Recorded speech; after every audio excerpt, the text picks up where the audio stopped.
Why do we give? We give because it reminds us that all we have belongs to God in the first place. We give because it moves the mission of God forward and upward in this world. We give because an investment in the kingdom of God will never return void. We give because it breaks the temptation toward greed and materialism. We give because radical generosity leads to radical change in our lives, our churches, our communities, and in our world. We give because giving is a gift, not just for those who receive something, but giving is a gift for those who give. For Jesus said, "It is more blessed to give than to receive." So what would it look like for you this year to be generous? To not just ask, "What can I spare?" but instead to ask, "What will it take?" When God's blessing comes to us, it must also go through us. Because generosity isn't just something God wants from us. Generosity is something God wants for us. That is the gift of giving.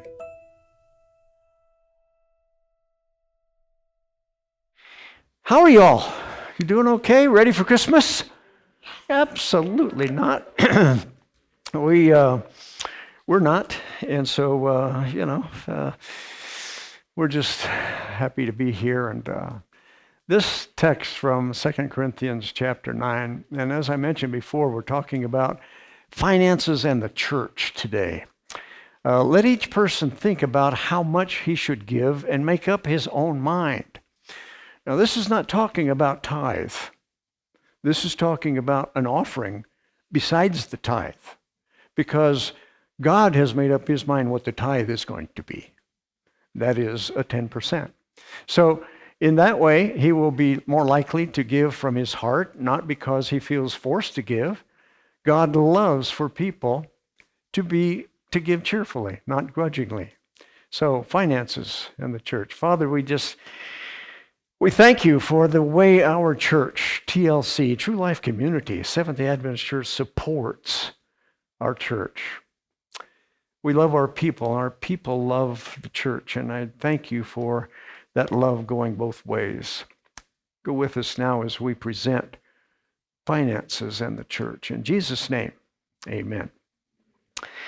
As I mentioned earlier, I always have a kind of a rough time speaking about members and their financial support of the church, because finances are a personal thing.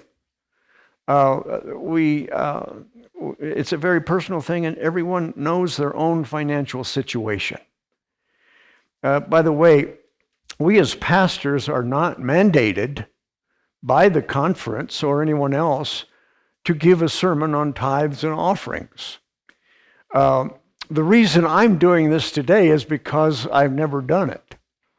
I've never presented, and I thought, we're getting into the time of the year where people, are giving. They feel like giving spirit. We hear the little bells, going off in different stores where people are donating money to different Salvation Army and so forth.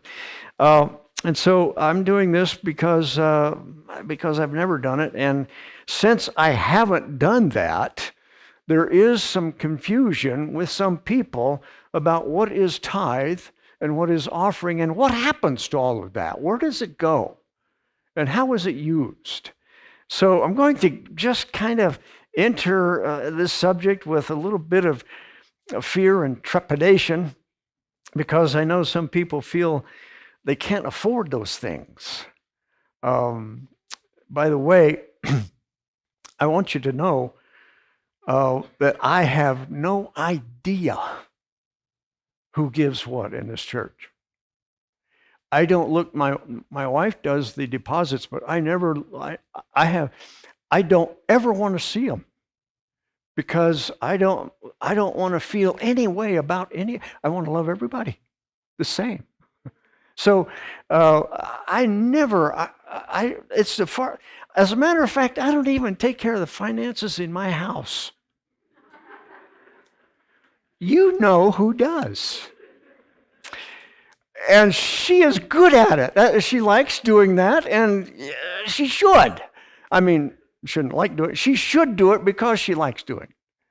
I don't mess with that at all. I never look at the tithe envelopes. I do know this. Our church is a wonderful giving church. It just is. We never have any problems with the finances of our church every time we have a finance committee meeting. We never have any problems. We can purchase what we need. We don't go nuts with our. We just we invest it, and it's good that we can do that. And there's in the book of Acts of the Apostles, the author speaks about people like you. She says, voluntary offerings and the tithe constitute the revenue of the Lord's work. Of the means entrusted to man, God claims a certain portion, the 10th. He leaves all free to say whether or not they will give more than this. But when the heart is stirred by the influence of the Holy Spirit and a vow is made to give a certain amount, the one who vows has no longer any right to the consecrated portion. Promises of this kind made to men would be looked upon as binding. Are those not more binding that are made to God? Are promises tried in the court of conscience less binding than written agreements of men? As far as I know, every denomination, religious denominations in the world has their own way of handling the finances in their churches. Some mega church pastors get their funds right straight out of the offering taken from thousands of people in the church. Now, they don't take every cent. Of course, they have a certain amount that they're paid. A mega church is defined as a church of 3,600 members or more. And there are several hundred mega churches in the United States. The average head pastor's salary in a mega church is $147,000. But in our church, the Seventh-day Adventist Church, we have a system whereby all pastors, ordained pastors, are paid pretty much the same. And so there's none of this competing type of thing that goes on, or jealousy. And so we don't have a large mega church that, I've heard of mega churches buying the pastor and his wife a new car every couple of years and send them on a nice Hawaiian vacation or give them a lot of other exotic, lavish gifts. We don't do that. We don't do that in our church. One televangelist who's on TV every night of the week was chastised for his extravagant lifestyle. He owns 2 Rolls Royces, a private jet, high-end real estate, including $1 million home in Atlanta, a $2.5 million home in New Jersey, and a $2.5 million home in Manhattan. The Seventh-day Adventist Church organization helps with some of those benefits, as I mentioned, insurance and mileage allowances and that kind of thing, but I never come close to getting $147,000. I don't know what I would do with all that money or any of those other gifts. I want to share with you the system that we have in our church so that it's clear to everyone. I hope it's clear to everyone. Handles the way we handle the tithes and the funds that come from the individual church, that is TLC, Life Source, individual churches. It's passed on to the conference office. I have a tithe envelope right here, and these are new tithe envelopes, and I might just add, these are excellent. It shows you how the money is broken down that comes into the office from the churches. Now, when you put money, I want this to be clear for everyone because there's a word tithe right here. Every bit of that money that's labeled as tithe goes to the conference office. I think some people put the tithe up here and then they break it down into these offerings. No. That's not the way. The offerings are separate from all that. The tithe goes directly to the conference office. Now, then what happens to it? Well, the conference sends a portion of that on to the union. And we'll talk about the union conference in a few moments, but some of that money goes, you might say a tithe of it goes to the union. The money, the tithe money that goes to the conference helps pay for the pastors. I get some of that. Evangelists, Bible teachers, Bible workers that are out there giving Bible studies, those kinds of people that get money from the tithe that goes to the conference office. The word tithe means tenth. We all know that. We've heard that time and time again. That's the amount that God has asked his people to return to him for the blessings that he gives to each of us. Dr. Ben Carson, who was running for president of the United States, wouldn't it have been something if he'd have won? He was asked one time, how would you handle the taxes in our country? Do you remember what he said? He said, I would handle it the way the Bible handles it. I would ask everyone to give a tithe of their increase. And he said, if we did that, if we gave a tithe of our increase, we would have enough money in this country to pay all of our bills, and we would have so much money left over, we wouldn't know what to do with it all. If people would just be honest with that. If the rich paid a 10% of their increase and the poor paid only 10% of what they earn, we would have more blessings than you could ever imagine in this country. As a matter of fact, that's exactly what the book of Malachi says. He says, bring your full tithe to my temple so that there will be plenty of food in my house. Try me and see if I will not open the gates of heaven and pour out so many blessings on you, spiritual and material, that you will not be able to count them all. Tithe in the Old Testament was paid to the Levites. Now, why the Levites? There were two reasons. One is the Levites were the ones who spread out through the country of Israel to different temples, and they took care of the spiritual interests of Israel. They were the pastors. Number two, the Levites were the only tribe that didn't get an inheritance of the land like the other 11 tribes got, because they were making their living from the church, from the temples, from the offerings, and from the tithes. And they didn't have time, and they didn't have wherewithal to be out there farming and doing all the things that all the other tribes were doing to earn money for their families. Long before Malachi, we have examples of people who paid tithe. When Noah went onto the ark to save his family from the flood, he took 2 of the unclean animals, and he took 7 of the clean animals. Now, why 7? Weird number. Because it says the first thing Noah did when he touched land was to gather some rocks and build an altar. Then he chose a young animal and bird from each clean kind and sacrificed them to the Lord. So 7, he took one of those 7s and offered them. That way they were 3 pairs running around having other animals later on. That's more than 10%, by the way. It was more like 14%, somebody figured out.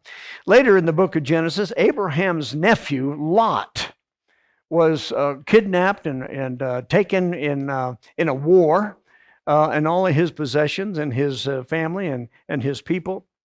And somebody escaped and ran to Abraham, and they told him, you know, your nephew has been taken away in war and all of his possessions. And Abraham got together an army, and he got together a nation or two to help him. And it says he rescued his nephew and recovered all of Lot's possessions, together with the women and other men taken from Sodom. So now Abraham comes marching comes marching home with these people, with Lot and all of his possessions. He comes home. He's rescued. The king of Sodom came out to meet him. They were so happy to see him in the valley of Sheva, they say. Melchizedek was the king of Salem at that time. Salem became Jerusalem, but Melchizedek was the king there, and he was also the priest. Melchizedek is the Old Testament symbol of Jesus, who is our king and our high priest. So whenever you see the name Melchizedek, it's a symbolic name. He was a real man, but he is symbolic of Jesus, who became our king and our high priest. But the point I want to make here is what Melchizedek and Abraham did in the following two verses. It says, when he met Abraham, this is Melchizedek, he blessed him, saying, "Blessings on Abram, servant of the Most High God, who created heaven and earth. And blessed be the Most High God, who helped you overcome your enemies and to be victorious." And Abram gave a tenth of all he had to Melchizedek. I don't know what all he had at this point. I mean, he did win a war, and he had a lot of stuff with him, a lot of animals and a lot of other things and people with him. So I don't know how much he gave to Melchizedek. It was a lot. Abraham was a very wealthy man to begin with. Why has tithing remained such an important part of the church life? Well, I, as a pastor, know. It's one of those things that is very important for the work of the church. Not the inside here, but the work outside the church. The pastors and Bible workers and evangelists. Was there a mandate? Was there ever a mandate that God gave to people to pay tithe? Of course there was. Of course there was. It's found in Leviticus, written by Moses, and it says 1/10. This is God speaking to Moses. 1/10 of everything, whether grain from the land or fruit from the trees, belongs to me. If a man wants to buy some of it back from me, he must pay the price set by the priest plus 20%. 1 out of every 10 animals, whether from the herd or the flock, belongs to me. The shepherd, now listen to this, the shepherd will mark such animals as he counts them when they come out of the pen and pass under his rod. He has a staff there. He's going to mark each 10th one. He must not line the animals up in such a way as to make the 9 good ones pass through the counting gate first. In other words, don't be cheating with me. I know when you're cheating. Don't be cheating. And nor is he to make any substitutions. Listen to this. If he does, both the Lord's animal and the substitute animal will belong to me and cannot be bought back. These are the instructions the Lord gave to Moses on Mount Sinai to give to the children of Israel. Are we Israel? Yes, we are. We're Abraham's seed. We are Abraham's children. We are spiritual Israel. So we know that there was tithing in the Old Testament. The word means 10th, but is it the same in the New Testament? There are those Christians today who believe that tithe was not a New Testament obligation or a law. They believe somehow that it was done away with when the New Testament happened. They believe that tithing system was done away in the New Testament. And they believe the same thing, of course, about the Sabbath. And what I call those people, and I've said this before, what I call those people are readers of the Bible, but not students. A lot of them think they're students. They think they know but they're just readers. We know there was tithing in the Old Testament, but there was even more.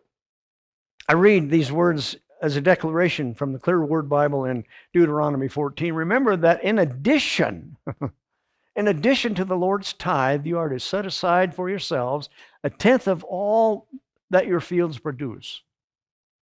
So here's another 1/10, and I think this is for work in the church, the socials and this kind of stuff. This second tithe is to be used for the cost of your attendance and religious activities at the festivals of the Lord. When the time comes for these festivals, go to the place of worship that the Lord has chosen for himself and praise him for what he has done for you. Be happy in his presence as you eat from your tenth of grain, your grapes, your olives, and meat of the firstborn animals from your flocks and herds. If you do this, you will learn to love and respect the Lord your God and appreciate what he has done for you. The Old Testament Bible verses are taken seriously by our church, the Seventh-day Adventist Church. And they are followed strictly when we began our tithing system years and years and years and years ago. Seventh-day Adventist position is taken in part from the advice given to us by Paul from the Clear Word Bible again, 1 Corinthians. Don't you know that in any religion, priests who work in the temple get paid from the money donated, and that even the caretakers share in the food? These are the offerings that people bring to the altar. The Lord told us that the same thing applies to those who go from place to place preaching the gospel. King James Version said those who preach the gospel should live from the gospel. And it's the same with every occupation. Painters get paid from painting. Plumbers get paid from plumbing, and so forth. Carpenters from carpentry. When I was in college, I would go home in the summertime, and I worked in this little town. It's actually Joanne's hometown of Nauvoo, Illinois, where the Mormon church started. I always say that.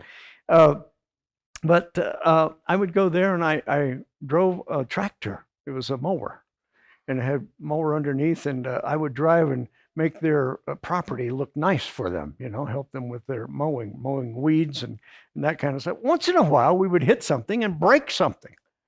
So we would have to take this tractor or mower up to the mechanic shop, and an old guy there, we knew him, everybody in town knew. It was a small town, 2,000 people at the most.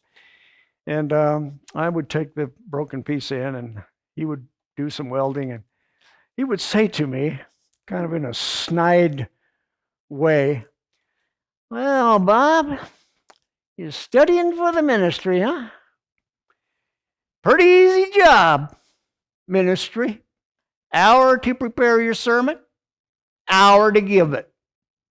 That's about it." Well, I tell you, I work many more hours on a sermon than one. And if I took an hour to deliver it, you all would leave. So he was wrong on both counts. This guy probably thought that, you sit down and you take an hour to prepare a sermon, and then you just mess around the rest of the week. I got to tell you, we don't mess around. I don't mess around the rest of the week. I don't. Oh, brother. There's a lot of difference in the church between pastoring and just being a minister. Pastoring is taken from a Latin word that means feeding. Feeding. That's what we're doing now. This is feeding you from the Word, from God's Word. But besides that, I get calls every day. I get calls from people every day who need hope. They need help. They need encouragement. They need something read to them, maybe from the Bible. They need to take time and have prayer. My wife and I go on visits together. I might just say right here, a young person who's going into the ministry, they really, really need to choose wisely their mate. Young people who are going into college are in their teens and maybe early 20s, and those are not always the wisest choosing years of your life. They just aren't. And so I just, and I came from a little old town, as Joanne did, and went to Union College, where there were people from all over the world. And I could have wound up with a wife from any place in the world. But God blessed me. Right from home. Her hometown is 10 miles from mine. Anyway, that was just a little sidelight. There are hospital visits. There are home visits. There's funeral services and weddings and baptisms and Bible studies and prayer calls and meetings and all of the, plus the needs at home. So it's not just here, that the work happens. I might also add right here that we are very protective of what comes into our church through your giving. My wife protects that very, very diligently. But back to the subject, finances in the church. The Seventh-day Adventist Church has over 1 million members in the United States and Canada, with 6,200 church congregations. That means the world leadership of the Seventh-day Adventist Church must have an organized set of standards for the responsible use of the money that comes into these churches. I want to deal with tithe here for just a minute, because there are two types of giving, and we've talked about that already. I showed you the tithe envelope, and these new tithe envelopes are really great. I don't know if you've seen them, but they're, as I mentioned before, they're very good, and they explain very well on one of the flyleafs where the money goes. The World Adventist Church is made up, of course, of local churches like this one. The next level is the local conference. Our conference, the Rocky Mountain Conference office, is located over here on Downing by Porter Hospital. And that's where tithe money goes from our church to that conference office. Then what happens to it? Well, then they pay a certain amount to the union office, which is located in Lincoln, Nebraska. Now, what is the union made up of? The union, Rocky Mountain Union, or Mid-America Union, which is what we're a part of, is made up of Minnesota, Iowa, Missouri, Kansas, Nebraska, the two Dakotas, Rocky Mountain Conference, and each of those conferences have what we call Central States Union. That's for the minorities, the minority group that wanted to be a separate part. There are 9 union conferences in the United States. About 90% of the tithe money that goes from our local church to the conference office is used to pay pastors and to pay Bible teachers and conference office personnel. They have to make a living too over there. Bible workers and evangelists. Our conference sends a tithe to the union, and our union conference, called the Mid-America Union Conference. The Mid-America Union includes those states that I mentioned, and they send that money to the division. A division is the North American division, for instance. The North American division includes the United States and Canada. A lot of members there and a lot of churches. The Union Conference pays the amount to the North American Division. The North American Division then pays a certain amount to the World Church, or the headquarters of the World Church in Washington, D.C. In the book of Acts, chapter 4, we see a somewhat exaggerated attempt at, or an example of money being used in the church. It says the believers were one in heart and mind. No one claimed that his possessions were his own, but they gladly shared everything they had. So with great power, the apostles preached about Jesus and his resurrection, and God richly blessed all that they did. Everyone's needs were cared for. Those who owned property or houses sold them and gave all the money to help others, especially those who had lost their incomes because of believing in Jesus. They turned the money over to the apostles, who distributed them to those in need. We don't have to do that. We don't have to do that. But back there in the early church, that's what they did.